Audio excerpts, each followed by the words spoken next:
Good morning everyone. এই হলো আমার শীতের ৩ নাম্বার গাছপালা।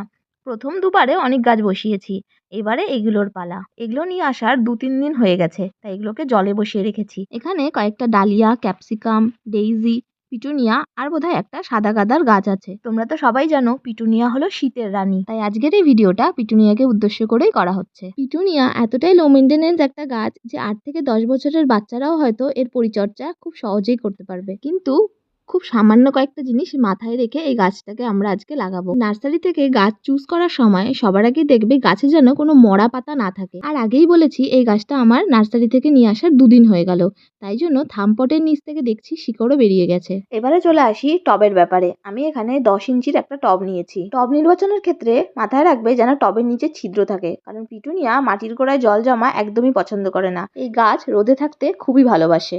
এবারে বলি মাটির ব্যাপারে। খুব সামান্য কিছু জিনিস দিয়ে পিটুনিয়াকে খুব ইজিলি গ্রো করা যায়। এখানে আমি পার্সেন্টেজ হিসাবে বলতে পারবো না কোনটা কত পরিমাণে নিয়েছি। একটা ১০ ইঞ্চির টবে যতখানি মাটির দরকার ততটা পরিমাণে মাটি নিয়েছি। তার সাথে একটু বেশি করে গোবর সারটা নেবে, কারণ পিটুনিয়া ভার্মি কম্পোস্ট বা গোবর সার এগুলো খুব ভালোবাসে। আর তার সাথে নিয়েছি বালি আর সামান্য পরিমাণে একটু শিংকুচি। গাছটাকে বের করার সময় খুবই আলতোভাবে বের করবে। শেকড় যেন কোনোভাবে ক্ষতিগ্রস্ত না হয় বা শেকড় যেন কোনোভাবে না ভেঙে যায়, সেটা কিন্তু অবশ্যই মাথায় রাখবে। একবার শেকড় ভেঙে গেলে কিন্তু সেই গাছকে বাঁচানো খুব মুশকিল। আর এখানে দেখতেই পাচ্ছ ২ দিন জলে রাখার ফলে গাছটার শেকড় কিন্তু খুব ভালোই গ্রো করেছে।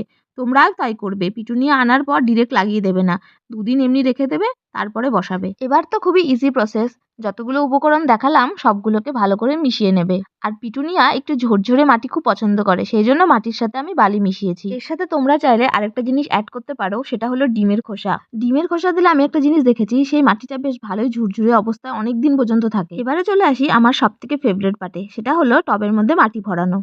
আমি এখানে খোলামকুচির পরিবর্তে নারকেলের ছোবা ব্যবহার করে নিচ্ছি। তোমরা চাইলে বাগানের যে শুকনো পাতাগুলো বের হয় সেগুলোও দিতে পারো। এবার টবে মাটি ভরে গাছে লাগিয়ে দিলেই আমাদের পিটুনিয়ার টব একদম রেডি। আমি গাছ বসানোর ভিডিওটা দিতে পারলাম না, কারণ আমার ভাই সেটা রেকর্ডই করেনি। তো যাই হোক, গাছ বসানোর সময় যেটা মাথায় রাখবে সেটা হলো গাছের পাতার উপরে যেন মাটি না থাকে। প্রথম যেদিন গাছ বসাবে সেদিন জলটা একটু বেশি করে দিতে হবে, তারপর থেকে মাটি শুকোলেই একমাত্র জল দেবে। এই যে এখন গাছটা দেখাচ্ছি, এটা আমি নভেম্বরের শুরুতে এনেছিলাম। ১ মাসে গাছটা এতটা বড় হয়েছে। এত বড় গাছ তবু ফুল আসেনি, কারণ আমি ফুল আসতে দেইনি।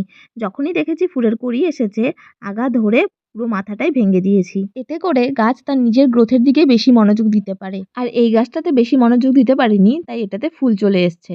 যদিও ২-১ বার এটাতেও আমি কাটাছাঁটাই করেছিলাম। আমার সাদা পিটুনিয়ার ফুল অতটাও পছন্দ হয় না। তোমাদের কার কার ভালো লাগে? কিন্তু দেখতে পাচ্ছি ২টো পিটুনিয়া গাছেই আমার এবার সাদা ফুল ধরেছে। পিটুনিয়ার ফুলটাও গাছে বেশ অনেক দিনই থাকে। ফুলটা এরকম ঝিমে যাওয়ার পরে একে অবশ্যই তুলে ফেলে দেবে। এটা শুধু পিটুনিয়ার গাছের জন্য বলছি না, যে কোনো গাছের ক্ষেত্রে এই একই সিস্টেম অ্যাপ্লাই করবে। আর ঠিকঠাক মতন গ্রো করতে পারলে পিটুনিয়া কিন্তু মার্চ-এপ্রিল পর্যন্ত ফুল দেয়। তো আমার এই ছোট্ট ভিডিওটা তোমাদের কেমন লাগলো অবশ্যই কিন্তু জানিও। ভিডিওটা ভালো লাগলে একটা লাইক করে দিও আর চ্যানেলটা সাবস্ক্রাইব করে দিও। তো দেখা হচ্ছে নতুন একটা ভিডিওতে নতুন একটা গাছকে নিয়ে।